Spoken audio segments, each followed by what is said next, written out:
අද මම මේ කියන්න යන විශේෂිත 3-5 මාත්තුව හදාගන්න හරි ලේසි. හැබැයි ඒකේ ಗುಣ කියලා නිම කරන්න බෑ. අපේ ගොඩ දෙනෙක් මස් මාංශ ආහාරයට ගැනීමේදී ශරීරගත කරගන්නේ තෙල්, මිරිස් හා කෘත්‍රිම රසකාරක. මේ මම කියන්න යන විදිහට ඔයාම උයලා බලන්න. ඔය කිසි දෙයක් අවශ්‍ය නැහැ. අඩු ගානේ පොල් කිරිවත් ඕන වෙන්නේ නැහැ. හැබැයි ඉතින් මේකට මිරිස් ගලක් නම් ඕන. එතකොට රසය හොඳයි.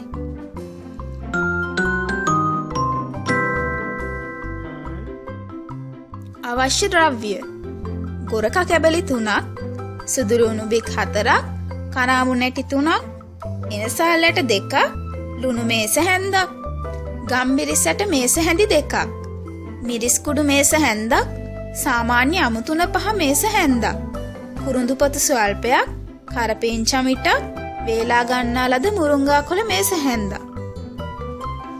පළමුව ගොරක කැබලි සියුම්ව කපා ගන්න. ගොරක කැබලි සමග ලුණු දමා හොඳින් අඹරා ගන්න. ඉන්පසු විටෙන් විට පිළිවෙලට සුදුලුණු, කරපිංචා, කුරුඳු, එනසල්, කරාඹු නැටි, මිරිස් කුඩු, 3-5 කුඩු, මුරුංගා කොළ වතුරේ සිමින් අඹරා ගන්න. මගේ රූප සටහනේ පරිදි ගුලියක් ආකාරයට මේ සාදා ගන්න.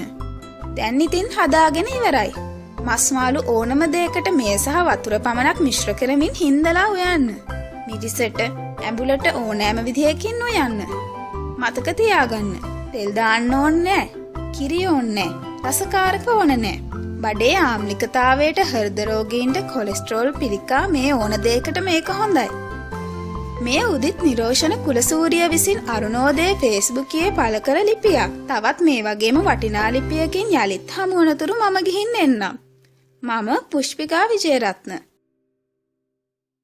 ඔයා තවමත් අපේ channel එකට subscribe කළේ නැද්ද? එහෙනම් මෙතන තියෙන subscribe button එක ඔබලා අපිත් එක්ක එකතු වෙන්නත් අමතක කරන්න එපා. ඔයාලා හැමෝටම සුබම සුබ දවසක්.